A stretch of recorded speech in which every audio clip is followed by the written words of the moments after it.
Seguimos en la vida de José, ¿de acuerdo? Génesis capítulo 37, versículo 36.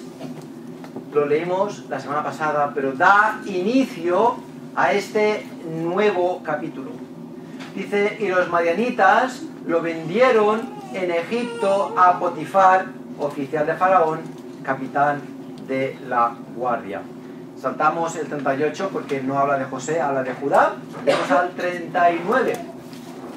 39 versículos 1 y 2, que vuelve a retomar este último versículo y empieza este nuevo capítulo en la vida de José. Llevado pues José a Egipto, Potifar, oficial de Faraón, capitán de la guardia, varón egipcio, lo compró de los ismaelitas que lo habían llevado allá.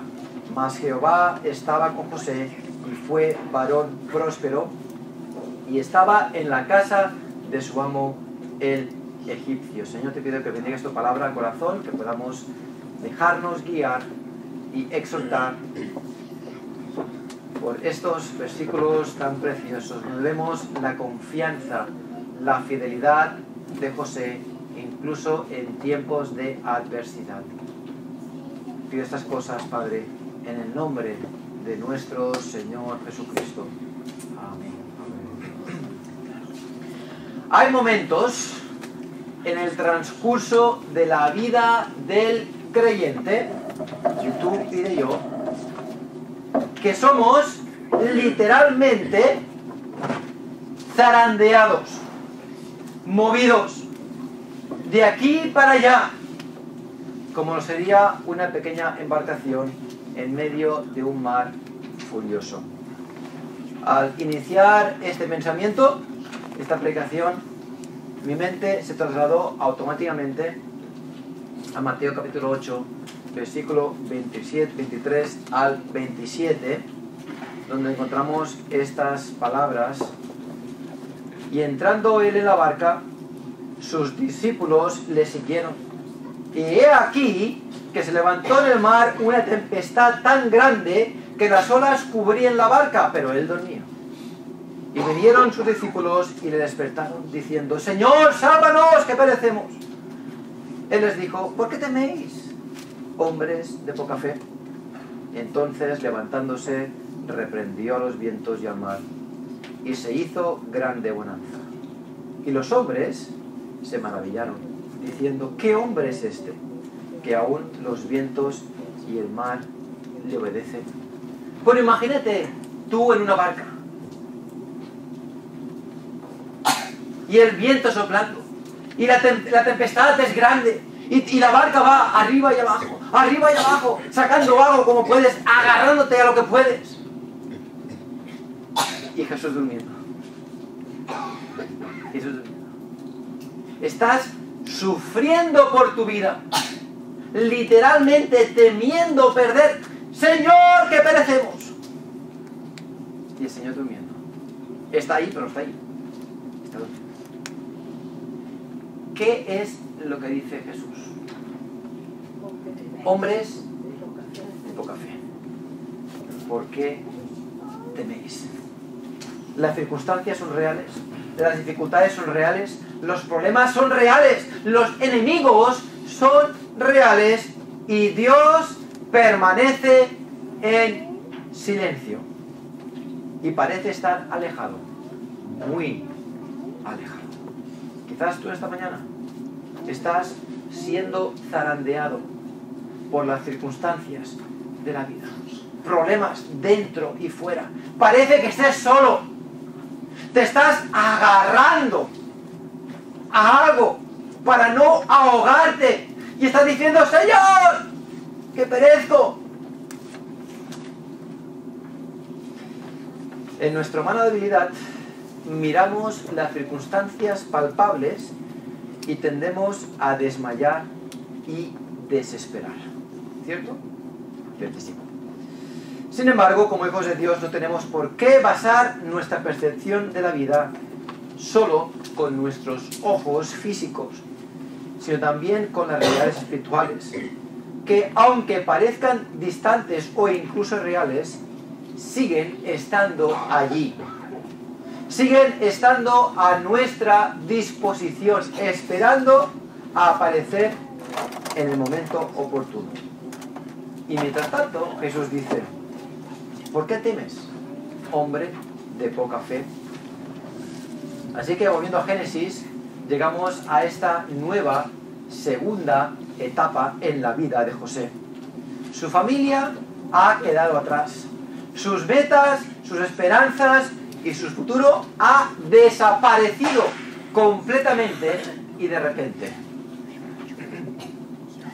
Ya no es José el hijo favorito de Jacob. Ahora es José el esclavo. No tiene distinción, no tiene herencia, no tiene futuro, ni siquiera tiene nombre. Pero como empezaremos a ver en esta historia, José permanece fiel en la adversidad. José permanece fiel en la adversidad.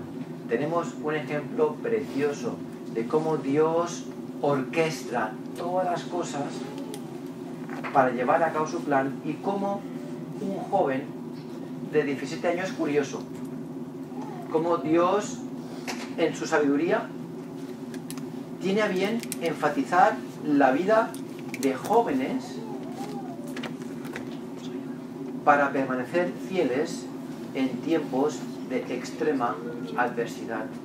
José es un ejemplo, pero tienes a Daniel, otro ejemplo. Y quizás las dos o de las dos personas más cercanas al testimonio, al ejemplo de Dios, son precisamente dos jóvenes. Daniel, no hay ninguna pega en Daniel tampoco. En José no encontramos ninguna pega en José. Y los dos eran jóvenes. Los dos podían decir, es que esto, es que aquello, es que no sé qué, es que... Pero Dios usa a dos jóvenes para mostrarnos a nosotros hoy en día, en especial a los jóvenes, que tienen una gran oportunidad de seguir a Dios de un modo increíble. Tienen toda la vida por delante de servicio, de ánimo, de adoración y de ejemplo. Qué precioso ejemplo tenemos en José. Pero, como he dicho, José permanece fiel en la adversidad. Así que una de las verdades que aprendemos de la vida de José es que nuestra fidelidad no debe depender de las circunstancias externas, sino que las circunstancias externas deben enfrentarse con fidelidad. Es triste ver a muchos creyentes que a la mínima desaparecen y dejan al Señor. Cuando es precisamente en esa mínima cuando yo tengo que enfrentarlo con fidelidad. Con fidelidad. Así que el cristiano tiene esperanza en Cristo. ¿En qué se posan tus ojos en la adversidad? ¿En qué se posan tus ojos en la adversidad? Vamos a ver un poquito de trasfondo histórico, ¿de acuerdo? José entra en Egipto con 17 años. Y si tú coges las genealogías, ¿de acuerdo? Encontramos que José entró en Egipto en el año 1899 a.C. ¿De acuerdo? Egipto todavía estaba gobernada por el tercer faraón de la dinastía 12, Amenemhat II, que reinó desde el año 1929 al año 1895 a.C., quien a su vez estaba acabando su reinado. Wikipedia dice, en aquella época, es muy curioso esto, pero en aquella época se registraron algunas expediciones militares. La expedición a Siria tuvo como resultado la ocupación de 2 ciudades fortificadas. Más de 1.500 cautivos fueron traídos a Egipto. siendo empleados en los trabajos de construcción de la necrópolis real. La amplia actividad del faraón reforzó la independencia de los nomarcas, siéndoles permitido mantener sus propios ejércitos. Y seguramente José fue hecho nomarca principal. Un nomarca en Antiguo Egipto era un cargo de gobernador al frente de las comunidades organizadas llamadas nomos. Nomos con N, no con GN, ¿de acuerdo? Los nomos eran nomos. El cargo era designado por el faraón, aunque se sabe que en determinadas épocas se hizo hereditario. A veces había grandes roces y conflictos entre el poder de los nomarcas y del faraón. Después de él, de ese faraón, vendría Sesostris II, que seguramente sería el faraón que soñó los dos sueños. Lo veremos más adelante, pero este Sesostris II se le conoce porque hizo grandes canales en el río Nilo para hacer producir la tierra, precisamente en un tiempo donde hubo mucha abundancia para aprovechar. Es curioso, pero todo apunta a lo que la Biblia enseña, ¿de acuerdo? Pero esto para daros un poquito de contexto histórico a donde José entra. Pues primeramente, esta mañana vamos a ver, el primer punto es la apariencia, lo que aparentaba. José estaba solo, ¿de acuerdo? Es lo que aparenta. José llega a Egipto solo, no tenía familia, aparentemente Dios estaba alejado y no había nada ni nadie a que acogerse. 39.1 dice: llevado pues José a Egipto, Potifar, oficial de Faraón, capitán de la guardia, varón egipcio, lo compró de los ismaelitas que lo habían llevado allá. Intenta por un momento ponerte en la piel de José, ¿de acuerdo? Vamos a intentar entrar en su piel y darnos cuenta que él ahora mismo estaba en una montaña rusa. En un lugar donde iba para abajo tan rápidamente y después para arriba tan rápidamente que no había tiempo de reaccionar. Expuesto a subidas y bajadas. Y lo que podía hacer era agarrarse a algo. Fíjate en las acciones que vemos en el versículo 1. Primeramente dice que él fue llevado. Él fue llevado. Él no fue para allá, él fue llevado. Llevado pues José. Y después dice que lo habían llevado allá. Él fue llevado allí donde él no quería, en contra de su voluntad. No le quedó a otra que seguir a sus captores. Número 2, él fue comprado. Ya no era ni siquiera él mismo, era posesión de otro. Fue comprado. No tenía autoridad para decir: voy aquí, voy allí, hago esto. Ya no es tuyo. No hace lo que tú quieres. No descansas cuando quieres. No te sientas cuando te quieres sentar. Ahora eres mío. Eres de mi posesión. Fue comprado. Su independencia se había evaporado e incluso la gente ganaba dinero con él. ¿Cómo te sentirías tú cuando a todo aquello en lo que se basa tu propia existencia cambia de forma radical? Ya no vas donde quieres, ya no eres tuyo. ¿A qué tipo de luchas emocionales se enfrentó José?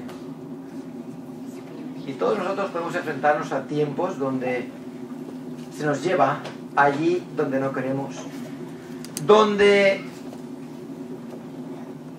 quizás no somos esclavos físicamente, pero llegan a eventos a nuestra vida que nos empujan de manera nuestra involuntaria, pero que irremediablemente somos empujados allí por las circunstancias, por las personas, por las situaciones. Entramos en una montaña rusa de donde yo ya no sé cómo me siento, no sé qué creer, qué pensar. Estoy aquí, como puedo estar aquí abajo, y después de una vuelta, y después tipo Dragon Khan, tipo Furious Bacchus, tipo una montaña rusa, donde realmente pasa todo tan rápido que ya no sabes qué está ocurriendo. Una y otra y otra y otra. Y dice, Señor, ¿qué pasa aquí? Eso era José. Eso era José. De estar durmiendo en casa de su padre a estar con una cuerda, atado, arrastrado por un camello. Encontrarte en el mercado de esclavos. Y que este hombre, que ni conoce de nada, que no entiende su lengua, da dinero, te coge y se va a su casa.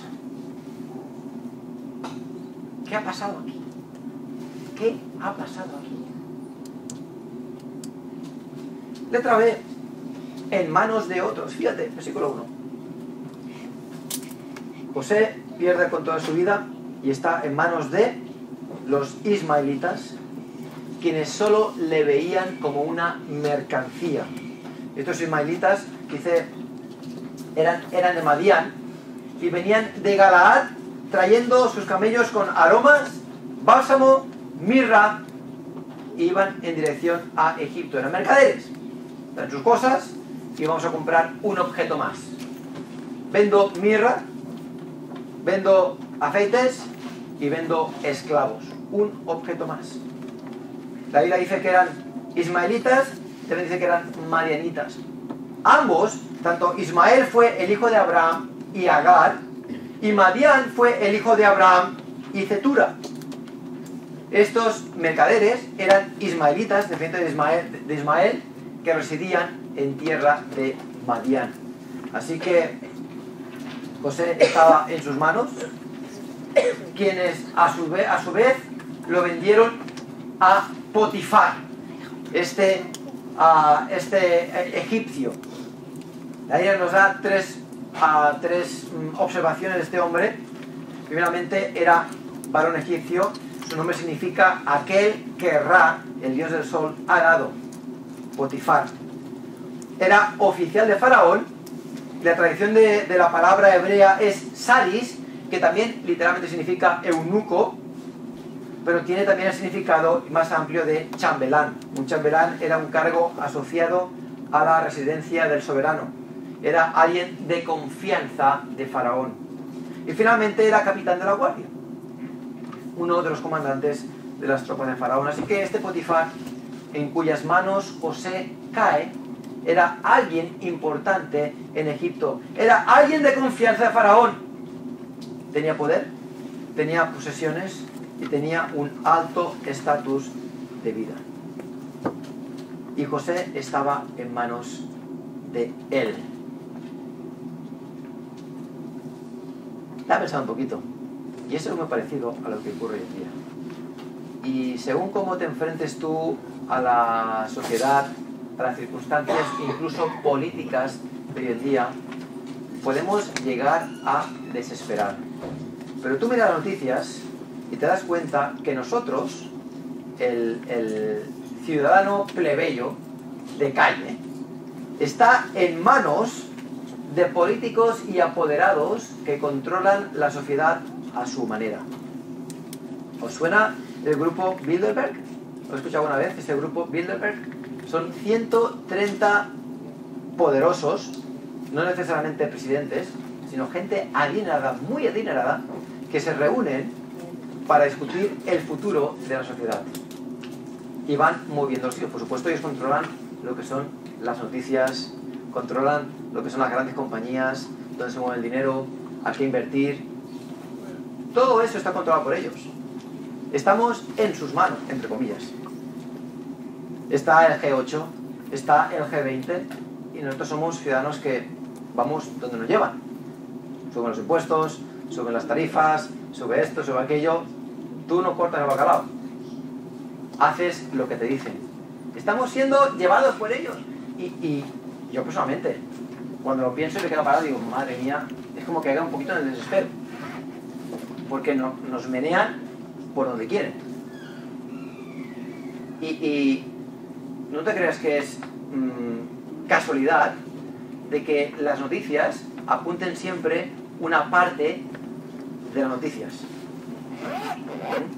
Que Hollywood apunte solo una parte de lo que quiera apuntar. ¿Vale? Este gran movimiento LGTBI+, que hay hoy en día tan de moda, hay gente detrás que controla todo. Y es una presión abrumadora sobre la mente, un adoctrinamiento increíble en todo aspecto: literatura, televisión, cine, moda, la sociedad en general, la presión que se ejerce sobre todos nosotros para que cambiemos a su manera de pensar. Y aquel que no piense como nosotros, ese lo fulminamos. Es así. Y uno puede tender a desesperar cuando se da cuenta que realmente la sociedad está llevada por gente que controla el mundo porque tiene dinero. Y José estaba en una situación muy similar. Era esclavo. No tenía nada que decir. Estaba controlado por alguien que gobernaba. Pero ¿qué es lo que hace José? Lo que hace José es confiar en Dios, incluso en tiempos de adversidad. Y es cierto, estas personas controlan a la sociedad, pero ellos mismos no pueden controlar el plan de Dios. E igual que hay un solo nombre en la tierra dado a los hombres en el cual el hombre puede ser salvo, y ese es el Señor Jesucristo, y no hay nada en el mundo que pueda cambiar esa realidad. Por más que estas personas nieguen a Cristo y nieguen que están controlados por Satanás, quien a su vez está bajo la supervisión de Dios. No pueden cambiarlo, no pueden. Y el creyente puede gozarse en saber de que Dios está en control. Y de que todo lo que ocurre porque Dios lo permite. Y no hay nada que ocurra fuera de su supervisión. Nada le coge por sorpresa. Y todo está llegando al final. Y es necesario que así ocurra. Pero el creyente puede coger tranquilidad, puede coger gozo, puede coger paz en que Dios está en control. Así que José está en manos de otros, está en esta montaña rusa y está en tierra desconocida. Fíjate los cambios a los que se tuvo que enfrentar José, porque fueron muchos y obvios. Y Dios tuvo que dar a José gracia, paciencia y una buena dosis de disposición para poder adaptarse a las nuevas circunstancias cogidas de su mano.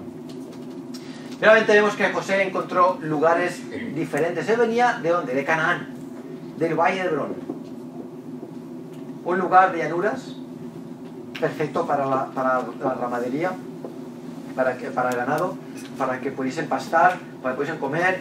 Lugar de tienda, de nómadas, donde iban de aquí para allá. No habían rascacielos, no habían grandes edificios, era todo llanura, era todo de pueblo. Pero es cogido y es llevado a Egipto. La gran pirámide de Gizeh, la pirámide de Keops, fue construida en la cuarta dinastía y él vivía en la 12. En el año 2560, de hecho es que esta pirámide ya tenía cientos de años cuando Abraham nació.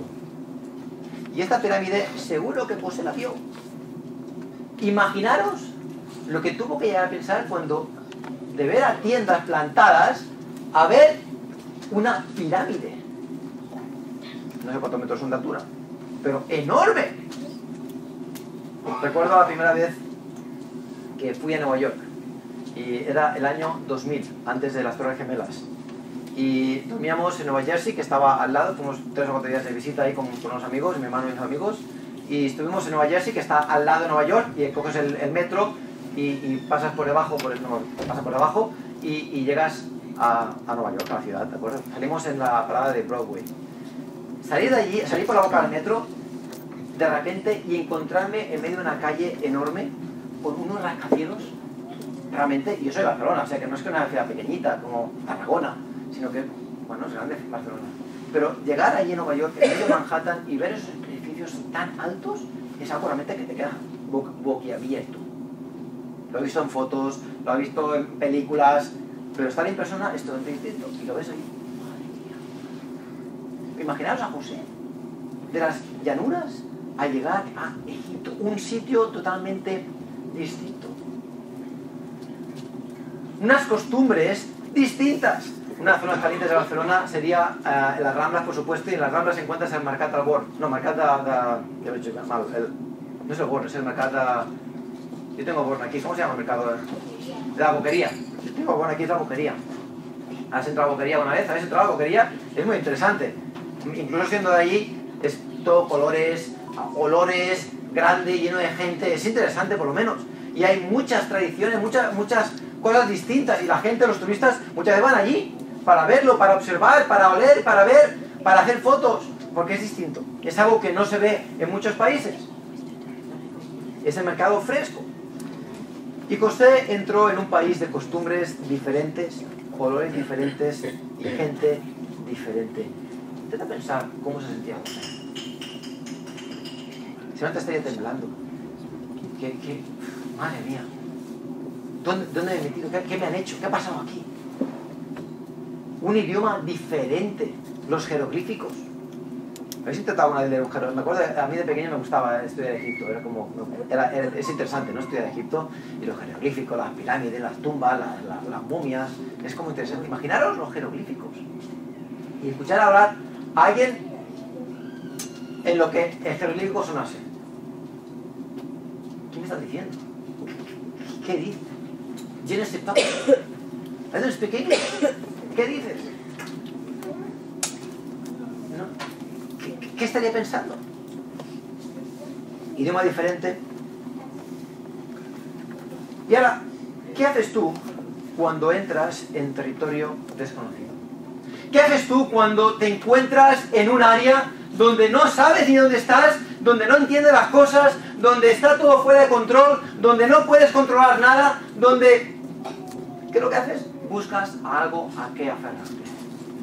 Buscas a algo con que sentirte seguro. ¿Sabes? Cuando yo estuve en la mili y estaba en las Palmas de Gran Canaria, me encantaba encontrar un producto que ponía hecho en Cataluña. Feta Cataluña. Bueno, lo veía, aceite de oliva. Casi todo era de ahí. Y es como que... cerquita de casa. Era algo que aferrarme. En América, por supuesto, también. Tenía un compañero que él hablaba inglés. Yo estaba aprendiendo... No, pues estaba aprendiendo inglés. No sabía inglés, pero tenía alguien que hablaba inglés perfectamente. Así que, amigo mío, pues yo me aferraba a él. Es como que me sentía seguro a su lado. ¿Por qué? Porque así me traducía. Después me aferraba al diccionario. Y estaba todo el día con el diccionario buscando ahí, intentando hacerme entender y ser entendido. Me aferraba a algo que me podía dar un poco de seguridad. Aquí hay mucho inmigrante. Y muchos sabéis de vuestra tierra, de Bolivia, de Colombia, de Ecuador, de Argentina, de tantos países, de Brasil. Y cuando veis algo de vuestra tierra es como que, ¡ay! ¿Verdad que sí? Es algo como que una parte, una porción de mi casa. José no tenía nada. No tenía nada que aferrarse. Bueno, tenía alguien. Tenía a Dios. Y él decidió aferrarse a lo único que era verdaderamente estable. Y ese era a Dios. ¿Qué es lo que haces tú cuando estás en un lugar donde todo se mueve bajo tuyo? ¿A qué te aferras? Dice el Salmo 61, del 1 al 3, oye, oh Dios, mi clamor, a mi oración atiende, desde el cabo de la tierra clamaré a ti, cuando mi corazón desmayare. Llévame a la roca que es más alta que yo, porque tú has sido mi refugio y torre fuerte delante del enemigo. José acudió a aquel que era la roca cuando todo se desmoronaba a su lado. Así que en apariencia, los cielos parecían de hierro. Dios estaba ausente. ¿Qué pasa aquí? La angustia del alma y sus ruegos no eran escuchados, y el cielo parecía de hierro. Estaba todo lejos del alcance de José. Para su desesperación no podía hacer nada. Era llevado de aquí para allá y tú te callas, no dices nada. parecía en apariencia que estaba olvidado, que estaba rechazado. Recuerda que José era el hijo de Jacob, el hijo de Isaac, el hijo de Abraham, aquel a quien Dios dio las promesas de que en él serían benditas todas las naciones de la tierra, que todos los que bendijesen a Abraham y su familia serían benditos, y todos los que maldijesen a Abraham y su familia serían malditos. Era el hijo favorito de Jacob, y ahora de repente estaba olvidado aparentemente y rechazado. José atravesaba el tubo, pero como David escribió 900 años después, aunque ande en valle de sombra de muerte, no temeré mal alguno, porque tú estarás conmigo. Tu vara y tu callado me ponerán aliento. Así que el punto 2 de esta mañana es esto: la realidad. La realidad. Primeramente era la apariencia, ahora es la realidad. Ya no estás o no estás solo, estás acompañado. Fíjate el versículo 2. Mas Jehová estaba con José y fue varón próspero y estaba en la casa de su amo, el egipcio. El dicho dice: las apariencias a menudo engañan. ¿Verdad que sí? Y siempre se usa como en un tono negativo, donde no es solo todo lo que reluce, aparenta bueno, pero no es tan bueno. Las apariencias engañan. Pero en este caso, la realidad es muy distinta. No es todo tan malo, sino que hay alguien que está contigo. En apariencia estás solo, pero en la realidad estás acompañado. ¿Dónde está Dios? En la vida de José. Esta es la primera mención de Jehová en la vida de José. Pero eso no quiere decir que estuviese lejos. Tim Berry escribe: también debemos recordar que los sueños de José no eran simples ilusiones suyas, sino una revelación divina de lo que iba a suceder. Fueron realmente la gracia de Dios a José para mantenerle en pie durante unos años extremadamente difíciles, en los que los cielos parecían ser de bronce y Dios aparentemente sorprendido con la guardia baja por la malicia de los hermanos. Dios utilizaría estos sueños para poner a prueba la resistencia y la fidelidad de José hasta que se cumpliera lo que Dios había prometido. Dios dio unos sueños a José porque José no iba a estar solo. Iba a estar siempre acompañado, y Dios obró de un modo distinto a lo que uno hubiera esperado o incluso deseado. Lo cual, en la vida del creyente, nos ayuda a pensar de que el creyente tampoco está solo. Juan 15:26 dice: pero cuando venga el Consolador, a quien yo os enviaré del Padre, el Espíritu de verdad, el cual procede del Padre, Él dará testimonio acerca de mí. ¿Quién os enviará? Al Espíritu Santo. 2 Timoteo 1:14: guarda el buen depósito por el Espíritu Santo que mora en nosotros. 1 Corintios 3:16: ¿no sabéis que sois templo de Dios y que el Espíritu de Dios mora en vosotros? Él está con nosotros a pesar de las circunstancias. A pesar de las circunstancias. Él no desaparece. Él está ahí. Y esta realidad no depende de nuestro alrededor, sino que nos asegura en repetidas ocasiones que Dios está con nosotros. Otro versículo, Salmo 145, 18-19: cercano está Jehová a todos los que le invocan, a todos los que le invocan, de veras. Cumplirá el deseo de los que le temen, oirá a sí mismo el clamor de ellos y los salvará. Así que, si volvemos a la historia que hemos leído al principio con Jesús y los discípulos en la barca, Jesús estaba allí, estaba con ellos. Dormido, pero estaba allí. Y es allí donde fallamos. Olvidamos de que Él está allí. La realidad está por encima de la apariencia. Dice el versículo: mas Jehová. Más, la palabra más se traduce también como sin embargo. Y denota que a pesar de todo, Jehová estaba con José. Dios está con José subido a la montaña rusa. Cuando estaba en manos de otro, estaba cogiendo a José cuando estaba en manos de otro. Estaba con José en tierra desconocida. A pesar de todo, estaba con José. No lo podíamos ver, no lo podía ver, pero ahí estaba él, en todo lo que él hacía. Y esta es la promesa que Dios da a su pueblo. Esforzaos y cobrad ánimo, no temáis ni tengáis miedo de ellos, porque Jehová tu Dios es el que va contigo, no te dejará ni te desamparará. Deuteronomio 31:6, Josué 1:5, nadie te podrá hacer frente en todos los días de tu vida, como estuvo con Moisés, estaré contigo, no te dejaré ni te desampararé. Salmo 94:14, porque no abandonará Jehová a su pueblo, ni desamparará a su heredad. Isaías 41:17, los afligidos y menesterosos buscan las aguas y no las hay. Seca está de sed su lengua, yo Jehová los oiré, yo el Dios de Israel no los desampararé. Hebreos 13:5 y 6, sean vuestras costumbres sin avaricia, contentos con lo que tenéis ahora, porque Él dijo, no te desampararé ni te dejaré. De manera que podemos decir confiadamente, el Señor es mi ayudador, no temeré lo que me pueda hacer el hombre. Así que Dios está con José y Dios está con el creyente. Pero el creyente está inclinado a creer en las apariencias. Y esa es nuestra inclinación natural. Siendo esta la realidad, sabemos que como humanos nos vemos tentados a creer en las apariencias. Por la sencilla razón de que lo que podemos percibir físicamente es aquello que nos mueve. Así que si algo nos atrae visiblemente, visualmente, estaremos más propensos a ¿qué? A comprarlo.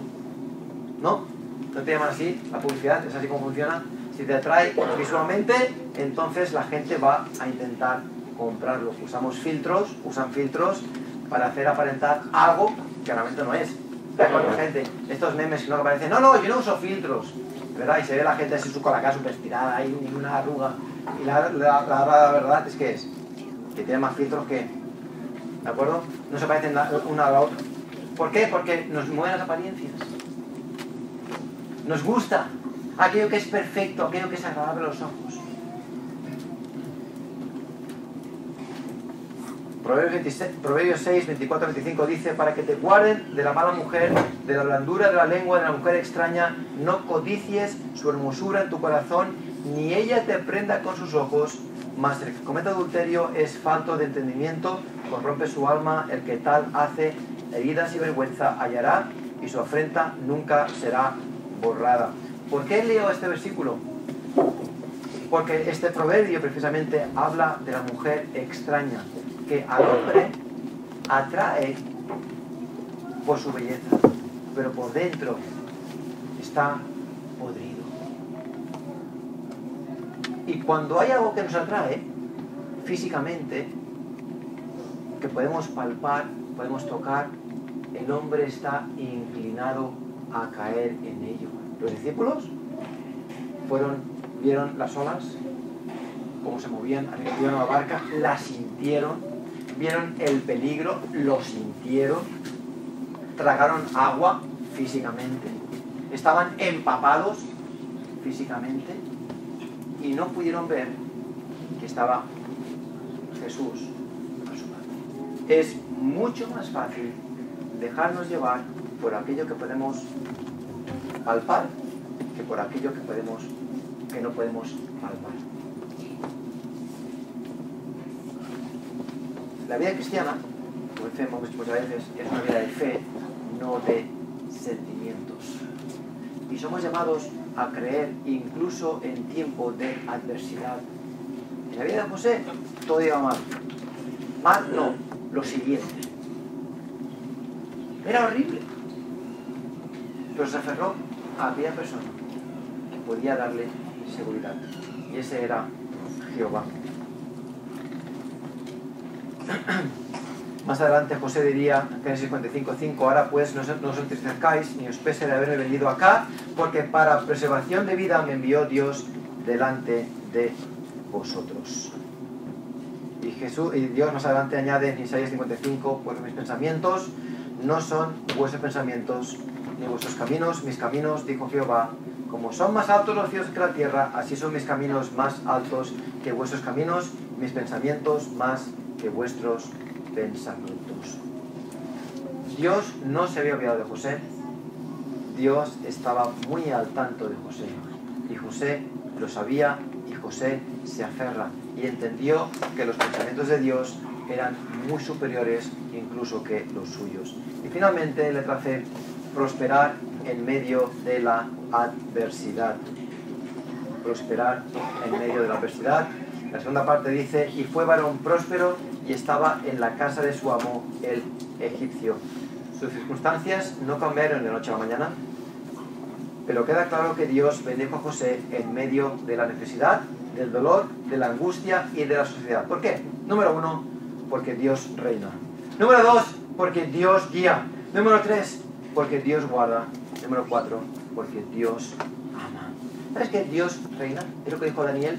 Él muda los tiempos y las edades, quita reyes y pone reyes, da la sabiduría a los sabios y la ciencia a los entendidos. No hay nada ni nadie que se escape de sus manos. Jehová reina. Él guía. Mis ovejas oyen mi voz. Y yo las conozco y me siguen. Y yo les doy vida eterna y no perecerán jamás. Jehová es mi pastor, nada me faltará. Él guarda.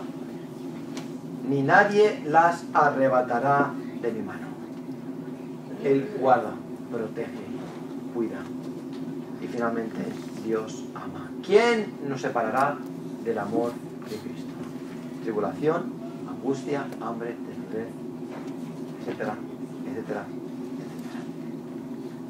Por lo cual estoy seguro de que ni la muerte ni la vida, ni ángeles, ni principados, ni potestades, ni lo presente, ni lo porvenir, ni lo alto, ni lo profundo, ni ninguna otra cosa creada nos podrá separar del amor de Dios que es en Cristo Jesús, Señor nuestro.